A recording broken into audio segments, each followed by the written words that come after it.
प्रतिकार की पालना छोड़नी होगी बेटा। और कैसी? अत्याचार की धारणा तोड़नी होगी। अरे हो गया, 5 मिनट तो किया था, क्या फर्क पड़ता है? ये 5-5 मिनट जो होते हैं धीरे धीरे 15 मिनट में, 20 मिनट में, 25 मिनट में बदलते चले जाते हैं। ठंडी के दिनों में 8 बजे उठो, नहीं उठ पाए तो कब 11 बजता है पता नहीं चलता। दूसरी झटका जब नींद का लगता है तो सीधा 2.5 घंटा गायब होता है। प्रत्येक दिन का देखिएगा, 5:30 में उठने वाला व्यक्ति सीधे 7:30 पे उठता है, बोले 2 घंटा और हो गया। ठंडी ऐसी चीज है। अब क्या किया, 5:30 में भी आपके बायोलॉजिकल क्लॉक ने आपको उठाया था, लेकिन आपने थोड़ा सा अतिचार लगाया 5 मिनट का, अरे 5 मिनट और, अब उस 5 मिनट ने आपके 2 घंटे खा लिए। तो अतिचार की धारणा तोड़नी होगी बेटा। ये प्रतिकार और ये अतिचार, ये दो चीज का संयोग किसी भी जिंदगी को बर्बाद करने का सबसे बड़ा कारण है। पहले प्रतिकार करना, किसी भी चीज में डिबेट करना, लड़ना भिड़ना, विरोध करना, ये प्रतिकार और अतिचार। एक तो विरोध करना और दूसरा अपने आप को आलसी बनाना। अतिचार लगाना, अपने ही संकल्प में अतिचार लगाते हो। दुकान खोल ली है, तुम्हारा संकल्प है ना, अब उसमें अतिचार मत लगाओ। हर चीज टाइम टू टाइम, 9 बजे मतलब 9 बजे। स्टूडेंट हो ना, सीएस कर रहे हो तो टाइम टू टाइम। अब नहीं, आज नहीं पढ़ते हैं, आज सैटरडे संडे है, छुट्टी है, थोड़ा सा घूम आते हैं, ये कर लेते हैं, ये सब विद्यार्थियों को शोभा नहीं देता। पहले हम पढ़ लेते हैं, 11-11 का रूल लाइफ में पहले लगा लेते हैं। 1111 दिन तक कोई पार्टी नहीं, कोई बियर नहीं, कोई आदमी के यहाँ घूमना नहीं, कहीं जाना नहीं, कहीं पे पिकनिक स्पॉट नहीं, कोई अच्छा खाना नहीं, सिर्फ 1111 दिन तक। आप ऐसा क्यों कह रहे हैं महाराज बियर सब? क्योंकि आपके अलावा भी बहुत सारे लोगों का भी ये बात सुननी है। और जो स्टूडेंट बाहर रह करके सैटरडे संडे फिक्स हो गया है, आजकल तो लोग लिकर्स इतने ज्यादा हो गए हैं स्टूडेंट लाइफ में कि वो सैटरडे संडे तो जाते ही जाते हैं। तो हमने कहा जब तक आप पढ़ने वाले बच्चे इन सब चीजों को नहीं छोड़ेंगे, सिर्फ 1111 दिन तक दुनिया का कोई भी भोग है उसका त्याग कर दो, देखो तुमको तुम्हारी चीज कैसे नहीं मिलती। लेकिन हमारी आदत है कि हम बैकअप लेकर के पैदा हुए हैं। हमको पता है कि हमारा बैकअप कहां बैठा हुआ है। वो बैकअप ही तो आपको एनर्जी देता है। यहाँ इंदौर में, भोपाल में रह करके, रायपुर में रह करके, हमने खुद देखा था, रायपुर में फाफाडी नाम की जगह है, वहां पर दुनिया भर के मतलब एजुकेशनल हब्स बना हुआ है। भिलाई, दुर्ग, रायपुर में बच्चे दुनिया भर से वहां पे जाते हैं। जैसे कोटा में जाते हैं ऐसे भिलाई, दुर्ग में जाते हैं, और वहां पे जाकर के अपने पिता को इतना चूना लगाते हैं, इतना चूना लगाते हैं। पिता बेचारा किराना की दुकान में बैठा है, लड़के ने को सीए कराने के बहाने वो दुर्ग, भिलाई, रायपुर में भेजा। पिताजी आज ये कंपटीशन है, 10,000 चाहिए, 5,000 चाहिए। अब बच्चे बढ़िया किसी अपने आप के कोई फ्रेंड को, अपोजिट सेक्स को बैठा करके कभी ड्रिंक कर रहे हैं, कभी सिगरेट पी रहे हैं, कभी कुछ कर रहे हैं। हम लोग हर चर्या में निकलते थे और पूरा का पूरा कैंपस और सामने का पूरा मोहल्ला इन्हीं सब बातों से भरा रहता था। देख करके आंखें जमीन में घुस जाती थी। हम बगल वाले श्रावक से बोलते थे ये क्या है? बोले महाराज एजुकेशन के नाम पर ये छोटे छोटे बच्चे अपने पिता की पूरी संपत्ति बर्बाद करने में लगे। और फिर क्या करेंगे बच्चे? इन बच्चों को पता है महाराज जी मेरा बैकअप मेरी दुकान है, ये तो अभी 4 साल की मस्ती करने के लिए बस आए हैं। टीनेजर्स लाइफ में मस्ती करना है क्या? सीए का बहाना मारो, घर से बाहर निकलो, अच्छा हॉस्टल मिलता है, खूब घूमो, जितनी नंगई कर सकते हैं नंगई करो, जितना घूम सकते हैं घूमो। और फिर क्या करो? फिर 4 साल बाद बोलो नहीं निकला, नहीं हो पाया, तो पापा बोलते हैं हाँ चलो कुछ नहीं, दुकान में बैठो। तो बच्चों को पहले से पता है बैकअप क्या है, इसलिए बच्चे 4 साल एंजॉय करने के लिए आए हैं। और यही बात जब मैं इंदौर में था पिछले साल, तो जब मैंने किसी एक बहुत अच्छे कौटिल्य एकेडमी के किसी एक बहुत अच्छे टीचर से पूछा कि आपके यहाँ किस बेस पर एडमिशन होता है, आप उस बेस को जान लीजिए, माता पिता को जानना चाहिए, बहुत अच्छी बात है। जब भी आपका बच्चा इंदौर भोपाल पढ़ने जाता है, जब हमने एजुकेशन स्टैंडर्ड के पढ़ाने वाले कोचिंग इंस्टीट्यूट वालों के एचओडी से पूछा, देखने गया मैं, तो उन्होंने कहा महाराज श्री हम किसी स्टूडेंट का एडमिशन नहीं करते हैं। तो फिर तुम्हारा कोचिंग कैसे चलता है? बोलते हैं महाराज बच्चे ग्रुप बना करके खुद हमारे इंस्टीट्यूट में आते हैं। बच्चे ये देखते हैं कि बैठने की सुविधा साफ सुथरी है कि नहीं, कोचिंग में एसी लगा है कि नहीं, लाइट अच्छी है कि नहीं, और बैक बेंच जरूर देखते हैं। और बॉयज हो और गर्ल्स हो, किसी भी गांव की हो, किसी भी जगह की हो, ये अपना ग्रुप बना करके हमारे पास खुद आते हैं, हमसे पूछते हैं, सीधे सीधे पूछते हैं क्या हमको फलानी चीज की कंपटीशन की तैयारी करनी है, कितना पैसा लोगे? 6 लोगों का। अब 6 लोगों में चाहे क्षमता हो या नहीं हो, 6 लोगों के अंदर टैलेंट हो या नहीं हो, वो अपना ग्रुप बना के आए। उनको क्या चाहिए? उनको घर में ये दिखाना है कि हम कोचिंग गए और यहां पर आकर के करनी है मस्ती। तो मान लो 2-4 बेटियां हैं, 2-4 लड़के हैं, इन 6-7-8 लोगों ने अपना खुद का ग्रुप बनाया, खुद ग्रुप बना करके एक कोई कोचिंग इंस्टीट्यूट ज्वाइन किया और पूरे दिन कोचिंग इंस्टीट्यूट में बैठ करके मस्ती करते रहते। बोले आप लोग क्या करते हैं? बोले महाराज पेट पालना है, पेट पालना है, हमारा काम है पढ़ाना। हम तो बोर्ड में पढ़ाते हैं, कभी पलट के नहीं देखते कि पीछे वाला पढ़ रहा है कि नहीं पढ़ रहा। बोले पीछे वाला क्या करता रहता है? बोले पीछे वाला क्या करता रहता है महाराज, आपको बताएंगे तो शर्म आ जाएगी। ये तो इंदौर के, भोपाल के, रायपुर के, दुर्ग के, भिलाई के, कोटा के इंस्टीट्यूट की कहानियां हैं। मैं झूठ बोल रहा हूं, मैं गलत बोल रहा हूं तो किसी भी बच्चे से पता करना, क्योंकि मैं जानकारी जो मुझे अपनी आंख से दिखाई दी मैं वो बताता हूं।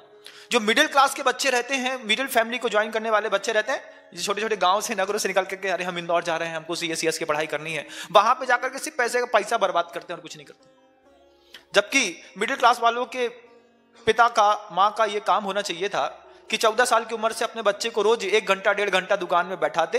19 साल की उम्र में आपका बच्चा आपकी दुकान में MBA मास्टर बनकर के दुकान चलाना सीख जाता। आज 28 साल की उम्र में बच्चे जॉब सर्च करते हैं। 28 साल की उम्र में बच्चे को बिजनेस करता नहीं आता, पैसे कहां से काटते नहीं पता, व्यापारी क्या है, टैक्स कैसे काटा जाता है, इनकम टैक्स को कैसे संभाला जाता है, सेल टैक्स कैसे संभाला जाता है, कुछ नहीं आता बच्चे को। इतना बोकस है आज का बच्चा, 28 साल की उम्र में खुद का बैकअप तैयार नहीं कर पाया। क्यों? क्योंकि जिस जवानी में जब मेहनत की जरूरत थी, उस जवानी में बच्चा मस्ती कर रहा था। और आपके पिता माँ जो मतलब अनलिटरेट थे, उन्होंने क्या किया? अरे हमारे घर में हम कम पढ़े, हमने बहुत दुख भोगे, हमारा बच्चा दुख नहीं भोगेगा तो क्या करेगा बच्चा हमारा? बहुत अच्छा है आपका बच्चा भैया, पढ़ने जाएगा, राजा बेटा पढ़ेगा। इंदौर में जाके राजा बेटा पढ़ रहा है, भिलाई में पढ़ रहा है, दुर्ग में पढ़ रहा है। देखो कितने ज्यादा वाइन शॉप्स हैं, कितनी ज्यादा महंगी सिगरेट्स बिकती हैं किसी हॉस्टल के आसपास। तो ये क्या कोई टीचर्स पीते हैं क्या? सब बच्चे ही तो पीते हैं। ये बच्चे ये इसी के लिए तो बाहर जा रहे हैं एजुकेशन के नाम पर। जब से ये ऑनलाइन एजुकेशन चली है, घर के अंदर बच्चे बैठे हैं, सोचो घर के अंदर का माहौल कैसा हो गया है।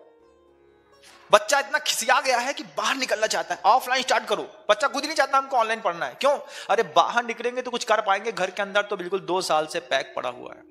तो जैसे किसी कॉलेज वाले ने कहा कि एडमिशन ओपन है फॉर द ऑल 24/7, वैसे ही बच्चा तुरंत अपने पिता से बोलता है भैया बहुत दिन हो गए, मैं घर से बाहर जा रहा हूं। क्यों?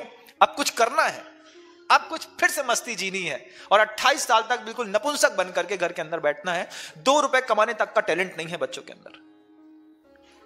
28 साल की उम्र में टैलेंट नहीं है ना, वो 2 ही दिन से गए माड़े हलवा मिली ना, वो वाली बात है।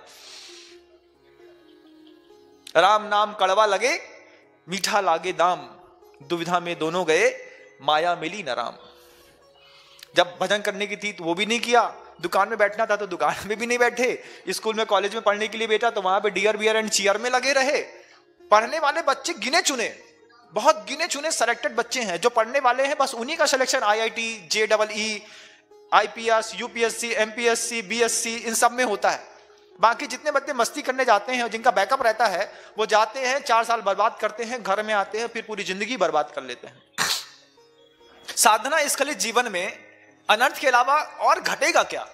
देखो मूक माटीकार क्या बात कह रहे हैं। सिर्फ ये मूक माटी आदमी को उठाने के लिए नहीं है कि सिद्ध बना देगी, अरिहंत बना देगी, मुनि बना देगी। ये आपका लौकिक जीवन सुधारने के लिए भी कही जा रही है। इसलिए प्रतिकार की पालना छोड़नी होगी बेटा। कि अब किसी ने मान लो सही बात बता दी तो अभी कमेंट कर देंगे, महाराज आपको क्या पता, आपके जानो कुछ भी बोल दिया। तो भैया तुम ऐसा कह करके अपने आप को सेफ नहीं रख रहे हो, अपने आप को और बर्बाद कर रहे हो। अगर तुम ये बोल देते कि हाँ महाराज आप सही बात कह रहे हैं, तो ये बात पक्की थी कि मैं इससे भी और अच्छी बात कह करके तुमको सुधारने का एक और तरीका बता देता कि ये तो स्टाइल है, लेकिन स्टाइल कैसा होना चाहिए ये अभी थोड़ी बताया है। अभी तो ये बताया है कि अभी लोग ऐसा जीवन जी रहे हैं और उसमें आपके घर के बच्चे भी शामिल हैं। ध्यान रखिएगा, आपके घर का बच्चा जब हर महीने 5,000, 7,000, 8,000 मांगता है ना, तो आप ये समझ के रखिएगा कि ये कोई पढ़ाई वढ़ाई नहीं कर रहा है।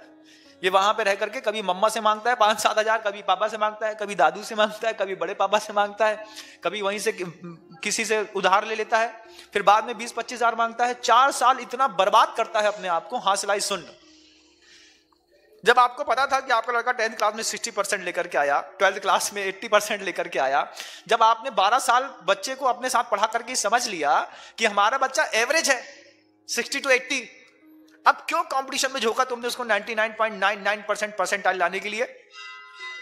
उस कॉम्पिटिटिव एग्जाम के जिसको फाइट करने के लिए बाय बर्थ रेडी नहीं है, उस बाय बर्थ रेडी नहीं होने वाले बिल्कुल गिरे हुए बच्चे को तुमने 99.99 परसेंटाइल पाने वाले बच्चों के साथ कंपटीशन एग्जाम में झोंक दिया। अब जो पढ़ने वाले बच्चे हैं जिनका बैकअप नहीं है वो तो एक बार में आईएएस आईपीएस निकाल लेते हैं, लेकिन आपका बच्चा, उसको पता है पापा की 3 मंजिल के कपड़े का शोरूम है, क्या करेगा ऐसा बोलते हैं, बाप करेगा क्या इतना पैसा लेकर के, यार सब हमारा ही तो है। ये शब्द हैं आज की जनरेशन के, शब्द हैं। हमने अपने खून देकर के और दूध पिला पिला करके बच्चों को जिनको पाला था उनको संस्कार देने में कहां खोट रह गई। वक्त ने कैसी घर के अंदर चोट मारी कि लड़का पिताजी को पिताजी नहीं कह करके बाप कहता है और दुनिया भर में घूमता है, सारी मस्ती के काम करता है और बस एक, अरे सब बाप का 3 मंजिल का मकान अपना ही है पगले, खेलो चल रहा है। क्यों? 5 एकड़ जमीन है मेन रोड पे, एक एकड़ की कीमत 5 करोड़ है, 25 करोड़ है। बाप 65 साल का हो गया, आज है कल नहीं रहेगा, 25 करोड़ है भैया, आज तो खेलो, दे देंगे। 5% 60% में ब्याज में पैसे लेकर के लोग जुए खेलते हैं और शर्म तक नहीं आती। हमने देखे ऐसे बच्चे जो अपने घर का 1-1 करोड़ रुपए बर्बाद करके छोटी छोटी उम्र में 30 मतलब 19 साल 20 साल की उम्र में कोई बच्चा 1 करोड़ रुपए बर्बाद करके जैन समाज का बैठा, कितना आश्चर्य लगता है। ये तो बैकअप है हमारा। संस्कारों की ऐसी होली जलाई है हमने अपने घर के अंदर कि अपने बच्चे को राजा बेटा कह करके अच्छा जुआरी बना लिया, अच्छा शराबी बना दिया, लेकिन अच्छा श्रावक नहीं बना पाए। कोशिश भी नहीं करी कि महाराज के पास जाएंगे कहीं महाराज अपने साथ ले ना जाए। हम अपने साथ नहीं ले गए तो दारू अपने साथ ले गई, हम अपने साथ नहीं ले गए तो जुआ तुमको तुम्हारे बच्चे को अपने जुए के साथ ले गया, पैसा भी ले गया, बच्चा भी ले गया। कैसी जिंदगी हो गई सोचो। घर घर की कहानी है बंधुओं, घर घर की। इसलिए आचार्य कहते हैं आलस्य करना नहीं, आयास से डरना नहीं। मेहनत कराओ बच्चों को, पहले भी कहा था ना 12 साल तक बच्चों को अच्छा कूटो फिर से कहता हूं। और यहां पर कहते हैं इसलिए प्रतिकार की पालना छोड़नी होगी बेटा, अतिचार की धारणा तोड़नी होगी बेटा। ये प्रतिकार और अतिचार ये किसी भी जीव का जीवन बर्बाद कर देते हैं, अन्यथा कालांतर में निश्चित ये दोनों आस्था की आराधना में विराधना ही सिद्ध होंगी। आस्था मतलब आपका सम्यक दर्शन, वो चाहे आपके एजुकेशन के ऊपर हो, चाहे आपकी दुकान के ऊपर हो, चाहे आपके साधना के ऊपर, वह आपकी आस्था को, आपके दर्शन को विराधित करके आपको भटका देगा। और एक बात और कहनी है, अभी धरती कह रही है, माटी चुपचाप सुन रही है। माटी का कितना बड़ा पेशेंस है कि धरती पन्ने पन्ने में एक एक शब्द में गहरी गहरी बात कह रही है और माटी किसी भी बीच में कुछ कह नहीं रही, सिर्फ सुन रही है। तुम बोलो मां, तुम बोलो। अपन का क्या है, अपन एक शब्द पिताजी कहते हैं और हम आर्गुमेंट्स करते हैं, लेकिन कृतिकार कितना सहज तरीके में इस बात को कह रहा है कि पहले सुनना सीखो। और जब कभी भी संवाद की किसी ने भी शैली सीखी है तो उनको ये हमेशा आप लोगों को सिखाया गया होगा कि संवाद उसको कहते हैं जब एक बोल रहा हो तो एक चुप रहे, एक साथ दोनों बोलने लगे तो बहस हो जाती है। वो बोल रहा है तो सज्जन का काम है पहले सुन लो, जब वो पूरा खत्म हो जाए तब पूछो आपका हो गया अब मैं बोलूं, ऐसा कह करके फिर बोला जाता है। तो कृतिकार को वो सभ्यता का ज्ञान है बहुत अच्छे तरीके से, उस माटी को भी ज्ञान है कि जब धरती बोल रही है तो चुपचाप सुनते रहो सुनते रहो सुनते रहो। सारी बातें धरती ने कह दी पहले, कितना क्या क्या नहीं कह दी आप सोचो। मूल के बिना चूल नहीं, निरंतर अभ्यास के बाद भी स्खलन है, आस्था हो दृढ़ दृढ़तरा स्थायी, उसके बाद भी स्खलन होता है। बेटा इतना ही पर्याप्त नहीं है, आस्था के विषय को आत्मसात करना है तो उसे अनुभूत करना हो तो साधना के सांचे में भी ढालना होगा। सारी बात कह रही है और यहां पर कह रही है लास्ट में एक बात और कहनी है बेटा। क्या कहनी है? किसी कार्य को संपन्न करते समय अनुकूलता की प्रतीक्षा करना सही पुरुषार्थ नहीं है। जो बच्चे आपके घर के अंदर या आप भी इस उम्र में भी अपने घर के अंदर जो बहाना मारते हैं ना, अरे पहले पता चल गया हो तो हम ऐसा नहीं कर लेते, ये बहाना, ये बहानेबाजी है दुनिया भर की। किसी कार्य को संपन्न करते समय अनुकूलता की प्रतीक्षा करना सही पुरुषार्थ नहीं है। बच्चा फेल हो गया, पिताजी ने पूछा कैसे फेल हो गए? क्या बताए, उसी समय हमको बुखार आ गया, लाइट गोल हो जाती थी रोज शाम को 7 से लेकर के 9 बजे तक, और उसी समय वो हमारा सिलेबस की बुक्स नहीं मिली, इंटरनेट भी नहीं मिला, कुछ नहीं हो पाया। ये सब बहानेबाजी हैं शुद्ध वाली। पढ़ने वाला बच्चा तो लालटेन के नीचे पढ़ लेता है, टॉर्च की रोशनी पढ़ लेता है। जिसको पैशन रहता है, जिसको ये रहता है कि नहीं मुझे कॉम्पिटिटिव एग्जाम पास करना ही है, वो तो अंधेरा हुआ और उसने माचिस जलाई और तैयार किया। आप लोगों में से जो बुजुर्ग हैं उनने तो ऐसा किया भी होगा, कभी मिट्टी तेल के दिए से, कभी राई के तेल के दिए से, कभी सरसों के तेल के दिए से।